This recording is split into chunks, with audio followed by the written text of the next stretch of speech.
किरण जो हमारे शरीर को भेद कर अंदर घुस जाती है और हमें वो दिखाती है जो हम नग्न आंखों से नहीं देख सकते। एक किरण जो हमें यकीन दिलाती है कि हमारी हवाई यात्रा सुरक्षित होगी।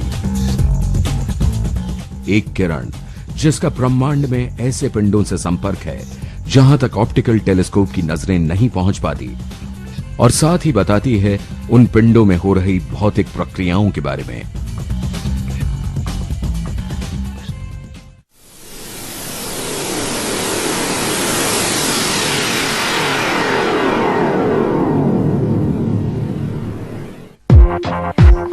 विज्ञान और तकनीक रोज नई खोजों और नए आविष्कारों को जन्म देते हैं। इन्हीं में से कुछ आविष्कार मानव इतिहास को नई दिशा देने की क्षमता रखते हैं। एक्सरे की खोज एक ऐसा ही आविष्कार है। एक्सरे की खोज एक संयोग था, पर आज अस्पताल से लेकर हवाई अड्डों तक, भौतिकी की प्रयोगशाला से लेकर जीव विज्ञान की प्रयोगशाला तक, अंतरिक्ष की ऊंचाइयों से लेकर समुद्र की गहराइयों तक एक्सरे हर जगह इस्तेमाल किया जा रहा है।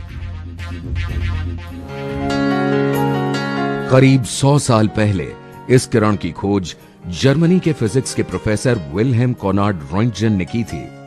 8 नवंबर 1895 यही वो दिन था जब रॉन्टजन यूनिवर्सिटी ऑफ वूसबर्ग की अपनी प्रयोगशाला में कैथोड रेज के गुणों का अध्ययन कर रहे थे। तभी दूर कोने से रोशनी की एक किरण ने उनका ध्यान अपनी तरफ खींचा।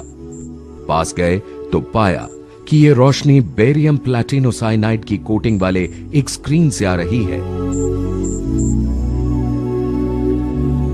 हालांकि रॉन्टजन जानते थे कि अगर इस स्क्रीन को कैथोड रेज के प्रभाव में छोड़ा जाए तो यह चमकता है, पर हैरानी इस बात की थी कि जिस कैथोड रे ट्यूब के साथ वे काम कर रहे थे वो कार्डबोर्ड के एक मोटे टुकड़े से ढकी थी। रॉन्टजन ने चारों तरफ देखा, कमरे में रोशनी का कोई दूसरा जरिया नहीं था। वे परेशान हो गए कि आखिर ये स्क्रीन चमक कैसे रही है। आखिरकार रॉन्टजन ने कैथोड रे ट्यूब को ही बंद कर दिया, और ये क्या, इसके साथ ही स्क्रीन का चमकना भी बंद हो गया।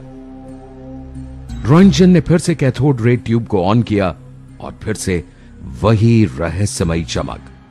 अब तक रॉन्टजन समझ चुके थे कि इस चमक का रिश्ता कैथोड रे ट्यूब से ही है, पर कैसे ये उनकी समझ से बाहर था।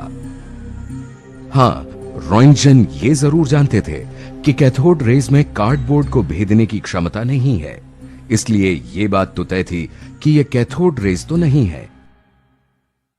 इस चमक को पूरी तरह समझने के मकसद से रॉन्टजन कई दिनों तक प्रयोगशाला से बाहर नहीं निकले।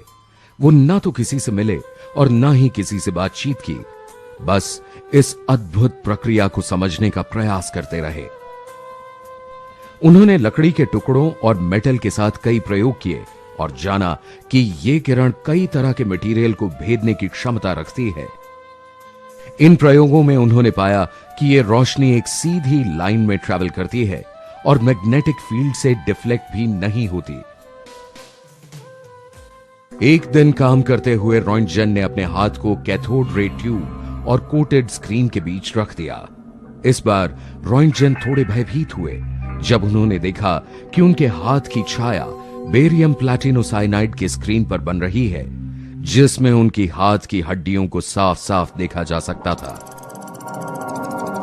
रॉन्टजन को जल्द ही एहसास हुआ कि उन्होंने एक नई किरण की खोज की है, जिसे उन्होंने एक्स रे कहा, क्योंकि यह किरण उनके लिए बेहद अनजानी थी। ऐसा नहीं है कि एक्स रेज को देखने वाले रॉन्टजन पहले वैज्ञानिक थे। उनसे पहले हेनरिक हर्ट्ज के शिष्य फिलिप लेनार्ड ने भी एक्स रे को देखा था, मगर उसे समझने में नाकाम रहे। रॉन्टजन ने जब इन किरणों को पहली बार देखा तो किसी भी नतीजे तक पहुंचने में जल्दबाजी नहीं की, बल्कि गंभीर अनुसंधान किया और इन किरणों पर कई तरह के प्रयोग किए, और उसके बाद ही अपनी खोज को दुनिया के सामने पेश किया।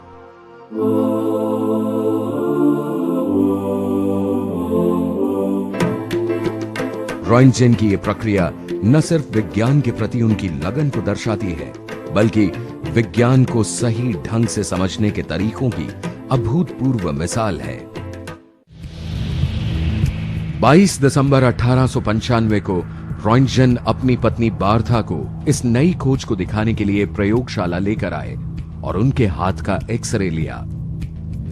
यह एक्सरे मानव इतिहास का सबसे पहला एक्सरे था। 1901 में रॉन्टजन को इस खोज के लिए नोबेल पुरस्कार से सम्मानित किया गया। भौतिकी विज्ञान में दिया जाने वाला यह पहला नोबेल पुरस्कार था। रॉन्टजन स्वभाव से इतने दयालु और उदार थे कि उन्होंने एक्सरे का पेटेंट कराने से इनकार कर दिया। इतना ही नहीं, रॉन्टजन ने नोबेल पुरस्कार से मिली सारी राशि यूनिवर्सिटी ऑफ वूसबर्ग को दान में दे दी। असल में एक्सरे और विजिबल लाइट दोनों ही इलेक्ट्रोमैग्नेटिक तरंगे हैं जो ऊर्जा के छोटे छोटे पैकेट के रूप में निकलती हैं, जिसे फोटोन कहते हैं। असल में ये इलेक्ट्रॉन्स एटम्स में अलग अलग ऊर्जा स्तर की कक्षाओं में घूमते रहते हैं। ऊपर वाली कक्षा का एनर्जी लेवल नीचे वाली कक्षा की तुलना में ज्यादा होता है, इसलिए जब इलेक्ट्रॉन्स नीचे वाली कक्षा में गिरती हैं तो अतिरिक्त ऊर्जा फोटोन के रूप में बाहर निकलती है। इस प्रक्रिया को कैरेक्टरिस्टिक्स एक्सरे कहते हैं। एक दूसरी प्रक्रिया में चार्ज पार्टिकल्स जब अचानक रोक दिए जाते हैं तो उनमें से एनर्जी एक्सरे के रूप में बाहर निकलती है, जिसे ब्रह्मस्लंग एक्सरेज कहते हैं। एक्सरे और विजिबल लाइट में मुख्य अंतर इनकी वेवलेंथ के कारण होता है। विजिबल लाइट की तरंगों का वेवलेंथ ज्यादा और एनर्जी कम होती है, जबकि एक्सरे की तरंगों का वेवलेंथ कम और एनर्जी ज्यादा होती है। इसे इलेक्ट्रोमैग्नेटिक स्पेक्ट्रम की मदद से बेहतर तरीके से समझा जा सकता है। इस स्पेक्ट्रम से यह साफ पता चलता है कि हमारी आंखें केवल 400 नैनोमीटर से लेकर 700 नैनोमीटर तक के वेवलेंथ के लाइट को ही देख सकती हैं। इस वेवलेंथ के ऊपर और नीचे के लाइट्स को हमारी आंखें नहीं देख सकती। रेडियो वेव्स, माइक्रोवेव्स और इंफ्रारेड इस रेंज के नीचे की तरंगे हैं, जबकि ultraviolet rays, X rays और गामा रेज इस रेंज के ऊपर की तरंगे हैं, जिन्हें हम नहीं देख सकते। अब सवाल ये उठता है कि एक्सरे से हड्डियों को देख पाना कैसे मुमकिन है। असल में हमारे शरीर के सॉफ्ट टिश्यूज छोटे एटम्स के बने होते हैं, जिनमें कक्षाओं के बीच की दूरी बहुत कम होती है और इलेक्ट्रॉन्स की पोजीशन को चेंज करने के लिए बहुत कम एनर्जी की जरूरत होती है। इसलिए ये टिश्यूज एक्सरे के फोटोन को एब्जॉर्ब नहीं कर पाती और एक्सरे इन्हें चीरती हुई आगे निकल जाती है। लेकिन हमारी हड्डियां कैल्शियम की बनी होती हैं, जिनके एटम का साइज काफी बड़ा होता है और इनके इलेक्ट्रॉन्स को दूसरी कक्षा में भेजने के लिए ऊर्जा की बड़ी मात्रा की जरूरत होती है, जो कि एक्सरे के फोटोन में मौजूद होता है। इसलिए एक्सरे हड्डियों से टकराकर रुक जाती हैं, जहां ये एब्जॉर्ब कर ली जाती हैं, और इसी वजह से हड्डियों को साफ तौर पर देख पाना मुमकिन हो पाता है। विज्ञान में हर नई खोज और आविष्कार अचानक हो जाने वाला चमत्कार नहीं होता, बल्कि लंबे समय तक चलने वाले अनुसंधान और गंभीर प्रयासों का नतीजा होता है। एक्सरे की खोज भले ही रॉन्टजन के हाथों हुई हो, पर सही मायनों में इसका श्रेय उन सभी वैज्ञानिकों को जाना चाहिए जिनके आविष्कार की बदौलत रॉन्टजन के लिए यहां तक का रास्ता आसान हुआ। 1850 में फैराडे द्वारा बनाई गई बिजली की मशीन और 1851 में रमकॉफ द्वारा विकसित इंडक्शन कॉइल, ये दोनों ही रॉन्टजन की प्रयोगशाला के अहम हिस्से थे। रॉन्टजन ने जिस मर्क्यूरी एयर पंप का इस्तेमाल अपने प्रयोग में किया, उसका निर्माण 1865 में स्प्रेंगल ने किया था। ग्लास ट्यूब को खाली करने के लिए इस मर्क्यूरी वैक्यूम पंप का उपयोग लगातार होता रहा और इसी क्रम में कैथोड रेज का पता चला। खोजों और आविष्कारों का सिलसिला जारी रहा और 19वीं शताब्दी के 8वें दशक में विलियम क्रूक्स ने क्रूक्स ट्यूब को विकसित किया, एक ऐसा ग्लास ट्यूब जो कि एक सील्ड सिलेंडर के रूप में था।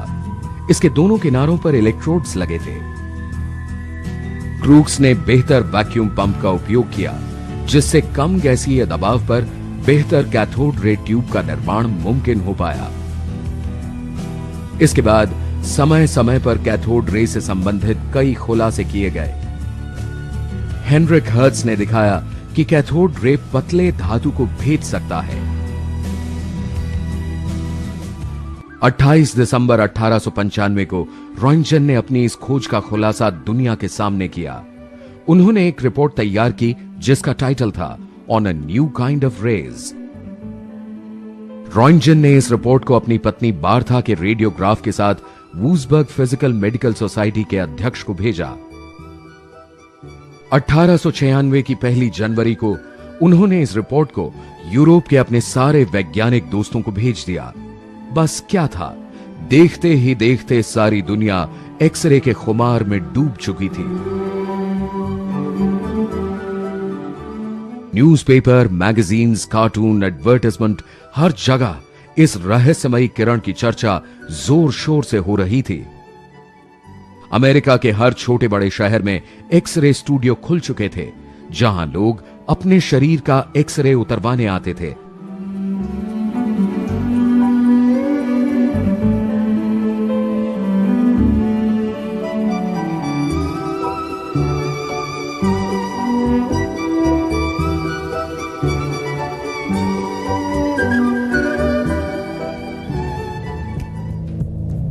एक तरफ जहां एक्सरे का उपयोग मनोरंजन और आनंद के लिए किया जा रहा था, वहीं दूसरी तरफ मेडिकल साइंस एक्सरे के उन पहलुओं पर शोध कर रहा था जो चिकित्सा में मददगार साबित हो सके।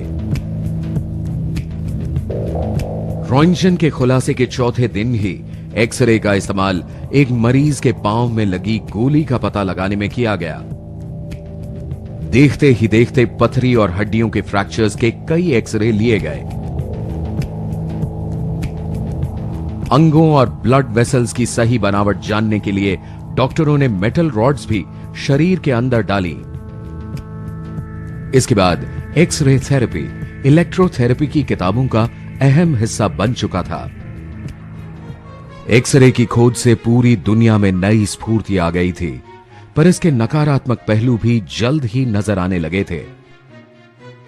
फरवरी 1896 वैंडरबिल्ट यूनिवर्सिटी के भौतिकी विज्ञान के प्रोफेसर ने मेडिकल स्कूल के डीन की खोपड़ी का एक्सरे उतारा। 3 सप्ताह के बाद ही उस डीन के सर के सारे बाल गिर चुके थे। तब इस घटना को किसी ने गंभीरता से नहीं लिया। लोगों का ध्यान इस तरफ तब गया जब ऐसी ही रिपोर्ट दूसरी कई जगहों से आने लगी। त्वचा का लाल हो जाना, चेतना शून्य हो जाना, बालों का गिरना, संक्रमण होना और तेज दर्द होना ऐसे कई लक्षण थे जो एक्सरे से जुड़े थे।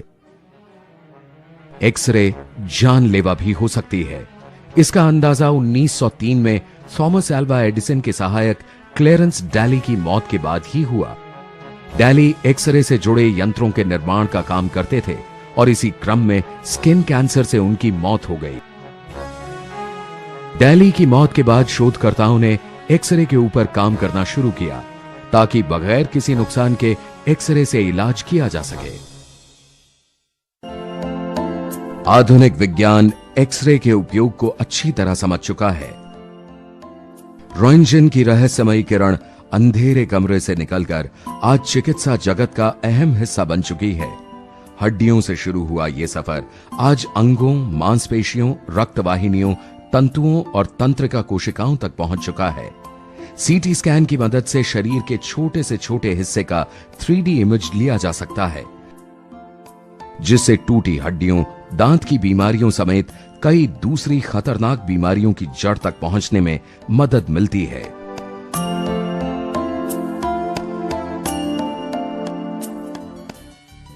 आधुनिक युग में एक्सरे का सबसे क्रांतिकारी योगदान क्रिस्टल स्ट्रक्चर, डीएनए और प्रोटीन मॉलिक्यूल की सूक्ष्मतम प्रक्रियाओं का अनावरण है।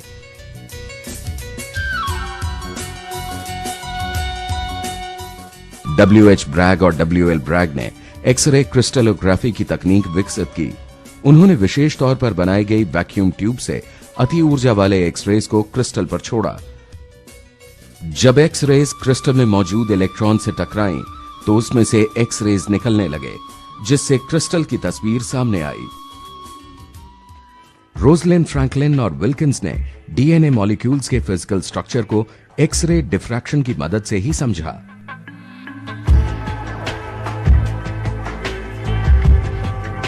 इस सिलसिले में सबसे महत्वपूर्ण नाम है डॉक्टर जी.एन. रामचंद्रन, जिनका अपने समय के सबसे बड़े क्रिस्टलोग्राफर और स्ट्रक्चरल बायोलॉजिस्ट्स में शुमार होता है।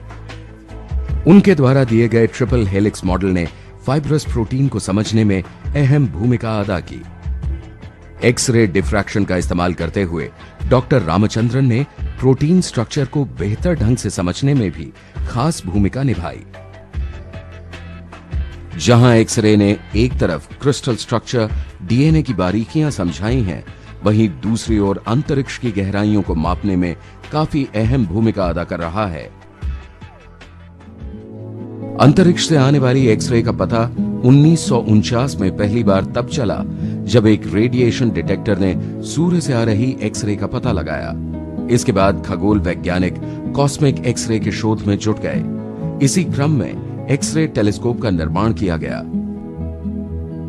अंतरिक्ष से आने वाली एक्सरे जमीन तक नहीं पहुंचती, इसीलिए एक्सरे टेलीस्कोप आदि स्पेस में भेजी जाती हैं।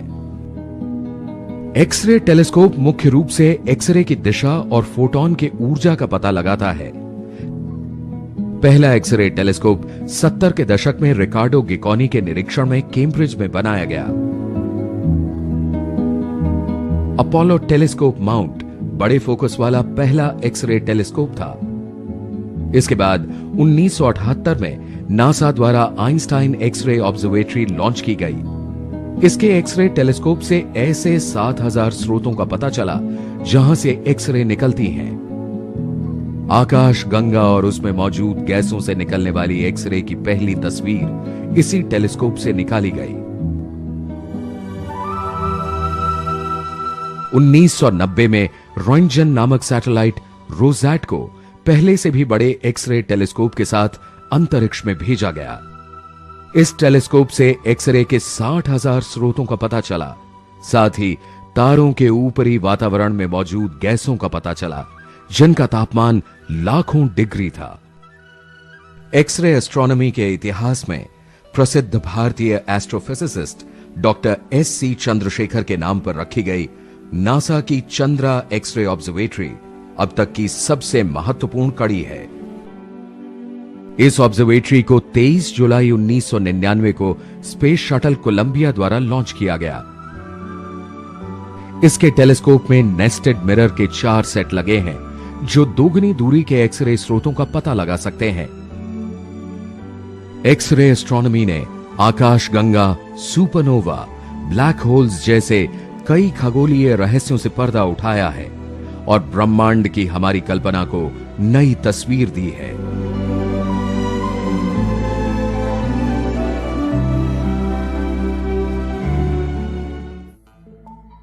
अपनी खोज के लगभग 100 सालों बाद आज एक्सरे कई महत्वपूर्ण पड़ाव पार कर चुका है और शायद कई पड़ाव पार करने बाकी हैं।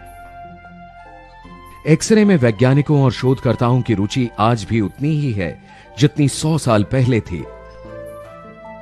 अंतर केवल यह है कि आज शोध का विषय हड्डियां नहीं बल्कि डीएनए है, जो हमारे शरीर की कोशिकाओं का अहम हिस्सा है। आज ब्रह्मांड के वो अदृश्य पिंड इसके निशाने पर हैं, जिन्हें अच्छे से अच्छी दूरबीन नहीं देख पा रही। इस पुरानी खोज की मदद से अभी कई नए रहस्य खुलने बाकी हैं। क्या पता इन्हीं में से कोई रहस्य ऐसा हो जो मानव इतिहास को एक बार फिर नई दिशा दे सके।